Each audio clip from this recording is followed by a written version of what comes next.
l'idée, c'est d'arriver dans la sincérité. Donc, il y avait une envie de ramener des objets, en tout cas de mon adolescence.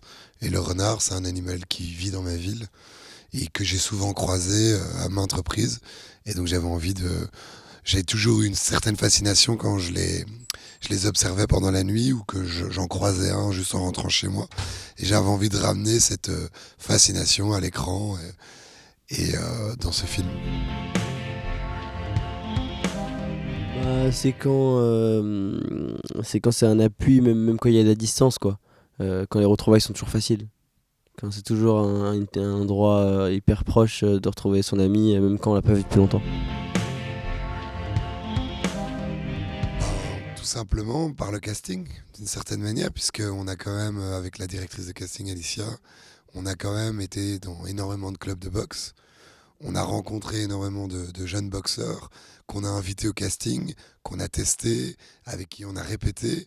Et étant donné que le casting, il y a énormément de boxeurs, en tout cas de vrais boxeurs, de bon niveau, en tout cas en boxe mineure, bah ça m'a permis aussi de me renseigner sur ce milieu, de le découvrir et d'essayer d'être le plus juste possible. Ah ouais, c'est sûr, c'est toi qui l'as écrit, Valérie, donc c'est sûr que il est emprunté de tout ton savoir de psychologue. Et puis, ouais, bah, c'est vrai que c'est un film donc quand même sur une douleur psychosomatique, sur une douleur qui est mentale.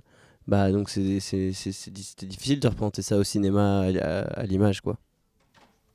Parce que la douleur psychosomatique reste quand même quelque chose d'invisible. Et en cinéma, on a besoin de voir les choses. Et pour faire un petit retour sur le renard, c'est ça aussi. Ce que le renard nous apporte, c'est qu'il ramène un côté charnel de viande, d'animal mort, le sang. Ça nous rappelle toute l'imagerie un peu de la mort, de la blessure, ce qu'on ne voit pas étant donné que le psychosomatique, c'est complètement invisible. Bah, le sport, ça peut être hyper sociable, comme là on le voit dans le film aussi, ça permet de se faire ça permet d'appartenir à un groupe, ouais, ça permet d'appartenir de se sentir ouais, avec des gens. Puis ça peut permettre de s'impressionner, quoi, de se surpasser, de se dire, de prendre confiance en soi. Moi, mon coach de boxe qui m'a appris à boxer pour le film, lui faisait de la boxe éducative.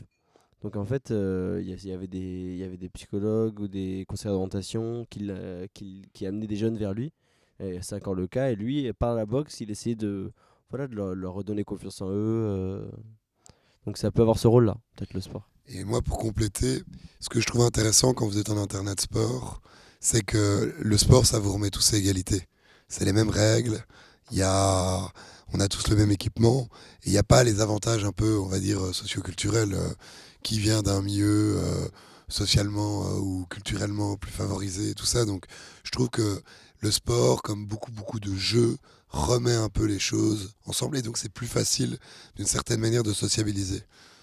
Et ça, c'est la grande force du sport. Du film, ça. Ouais. C'était dans quel état là? Parce qu'il avait fait. C'était une journée de combat, mais il a combattu pendant 12 heures d'affilée, d'une certaine manière. C'était un combat qui a duré très longtemps pour toi. Ouais, c'était une journée qui était épuisante. Donc on était avec Nohan qui est champion de France junior de boxe anglaise en France. Et donc on faisait la chorégraphie de boxe ensemble. Voilà, et puis c'est un moment du film qui questionne vraiment, voilà, c'est assez pathétique quoi, sur est-ce qu'il a vraiment envie de continuer le combat, qu'est-ce que ça représente de faire un combat, bah, les risques qu'il y a dans un combat, puisque voilà, c'est le sport le plus dangereux, on dit la boxe anglaise, puisque tu prends beaucoup de coups à la tête, et donc c'est souvent le sport où tu as le plus de complications avec le temps, quoi.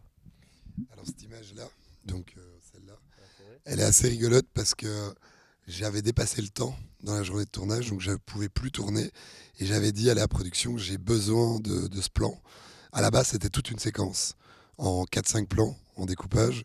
J'ai besoin de ça, sinon il n'y aura pas la transition entre l'internat et la forêt. Et donc ils m'ont dit, ok, tu fais ta scène, mais en un plan.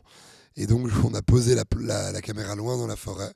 Et je leur ai dit, écoutez les gars, j'ai qu'une chance, on n'a qu'une possibilité. Et je leur ai donné, j'ai limite écrit avec eux quelques répliques. Et ils se sont donnés, ils ont fait ce plan qui est assez génial, je trouve, où Fessal pète littéralement un câble. Et juste trop drôle. Et même toi, là, on est vraiment dans un des grands plans d'improvisation du film. Ouais, c'est une des répliques cultes de Faisal qui dit Ouais. Humanique et Montakini. Et j'en ai rien à foutre de ton putain de renard. Ouais. Ouais. Alors, sinon, c'est des images d'autres films. Il y a mon premier film de fin d'études, Ma planète, avec Jean-Michel Balthazar et Stéphanie Loët.